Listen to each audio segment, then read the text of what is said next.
Welcome to Fishing Sim World Career Mode. Like all pros, you will start out in the amateur ranks, where you can choose to fish the disciplines that interest you the most. The events are split into bass and predator, and you are free to join or leave any of these tours as you wish throughout your career. As you compete in the events, you will earn tour points and prize money, as well as gaining followers. The more followers you have, the more interested different sponsors will become in signing you up for endorsement deals. The tour points you earn from events are added up throughout the season.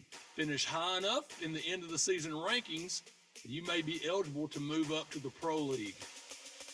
Sponsorship contracts can be for varying lengths and worth different amounts. It is possible to negotiate a better deal, but you do run the risk of putting off a potential sponsor. Meeting sponsorship goals will not only keep your sponsors happy, but will also earn you bonuses that are added to the prize money you win from tournaments. Together, these give you your overall career earnings, which will continue to grow with the more success you have. For each discipline, you have a tournament jersey, where the brand logos of your sponsors are worn with pride. The primary sponsor will be displayed most prominently on the front of your jersey. You can change the base colors of your jerseys at any point throughout your career. Perform well enough and you may be invited to join the elite division. This is where the best of the best compete for the ultimate in angling glory. When hunting for bass, you first want to locate structures. Structures are physical aspects shaped by the environment, such as drop-offs, creek channels, flats, humps, and points that can normally be found in changes of depth or shape of the lake bed. Bass will orientate themselves around structures and use them to navigate between points, so they're good to use when selecting your fishing spots. A shoreline is a structural feature which you can expect to find bass around, especially when in the presence of cover. When targeting a shoreline, you want to aim your cast parallel to it, as this keeps your lure in an area called the strike zone. The longer your lure remains in the strike zone will increase your odds of hooking a fish. Once you've reached the structure you want to fish, you want to identify and target specific cover near that structure. Cover is defined as objects that exist on or around a surface, such as trees, rocks, weeds, lily pads, docks, and bridges. Bass will gravitate towards cover for protection and to ambush prey, making cover an ideal target to position a lure. Having such a large body of water to target fish, you will need to narrow your focus for choosing where to fish. By being observant of structure and cover on and around the lake, you'll be able to identify populated fishing spots across different lakes. Your inventory is filled with all the equipment you currently own and can be accessed anywhere on the lake. A preset tackle box is comprised of 3 rods, and you can switch between saved tackle boxes or change an individual aspect of a rod setup. Select any equipment category which you desire to change. Each category is comprised of all compatible equipment options.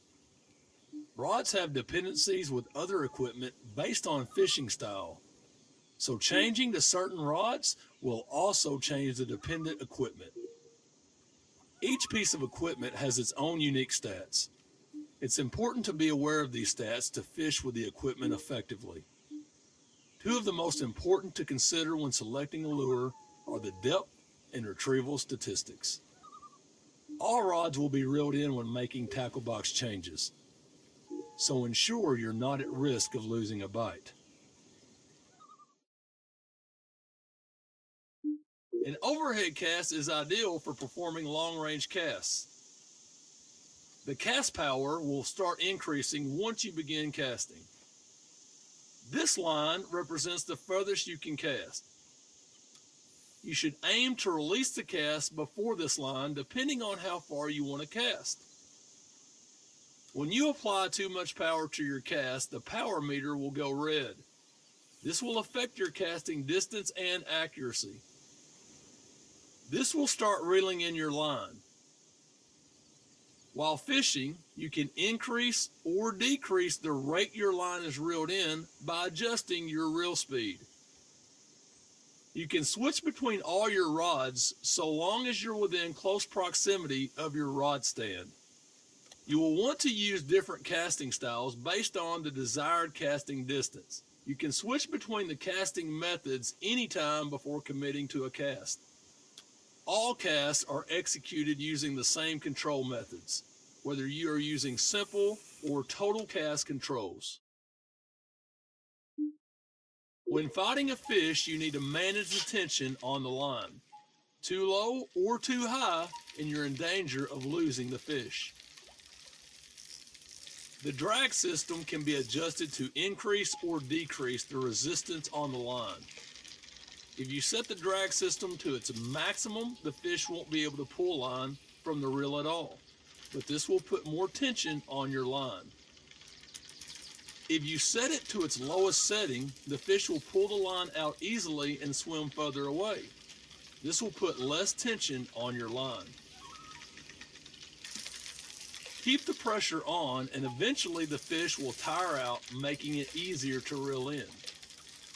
You can also increase or release pressure as well as guide the fish by moving the rod while reeling. This icon shows that the fish is exhausted and ready for netting. You will be rewarded with experience points based on the size and length of the species you catch. When you're ready, release the fish back in the water. When you cast out, the lure indicator will become visible. The retrieval is the type of action you perform to make a lure move through the water, but it's how you move the lure that can increase the chances of getting bites. The text will show what type of retrieve you are currently performing, and the indicator will change color to represent the effectiveness of your retrieve. Red indicates the least effective, and green the most optimal. The quality of your retrieval motion will affect your chances of hooking fish. The depth indicator shows the relative position of the lure in the water. Based on the lure stats, the crankbait is more effective at attracting fish while under a constant or stop-and-go retrieve.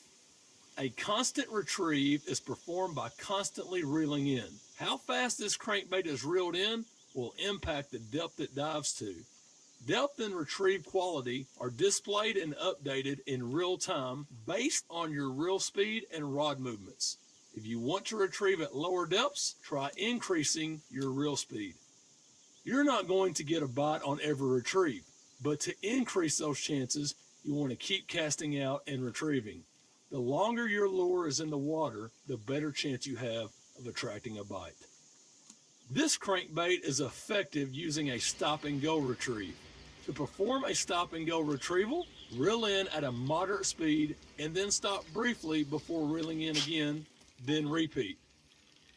The lure indicator will provide feedback between multiple retrieves. Some lures are effective under multiple retrieval actions, which is indicated by the lure's stats.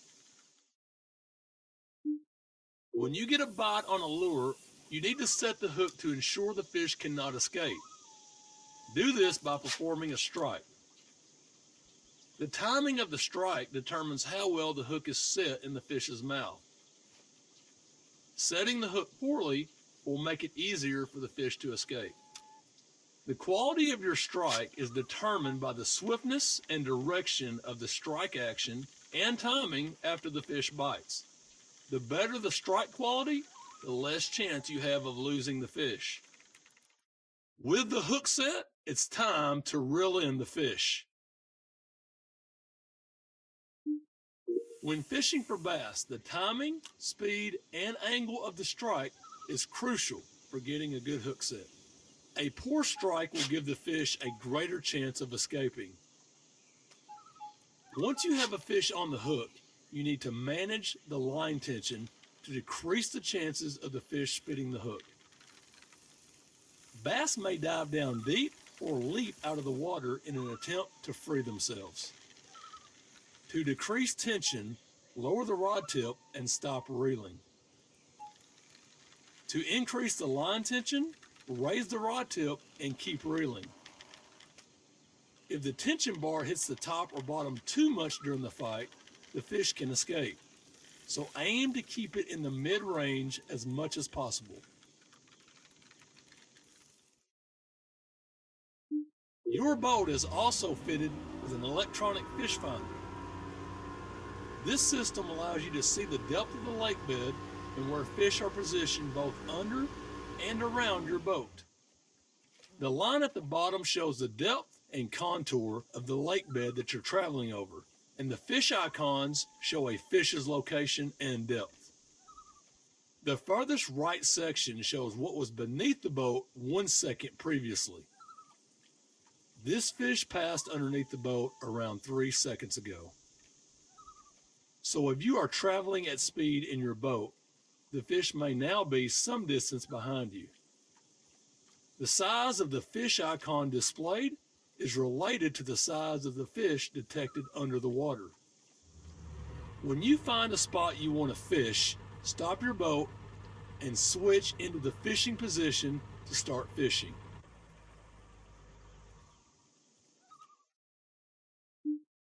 Once you get into a fishing position, there will be a button prompt that allows you to deploy the trolling motor. To start controlling the trolling motor, you need to hold down your adjustment button. With this button depressed, you can then adjust the speed and direction of the trolling motor. The display will change to show what the motor is currently set to.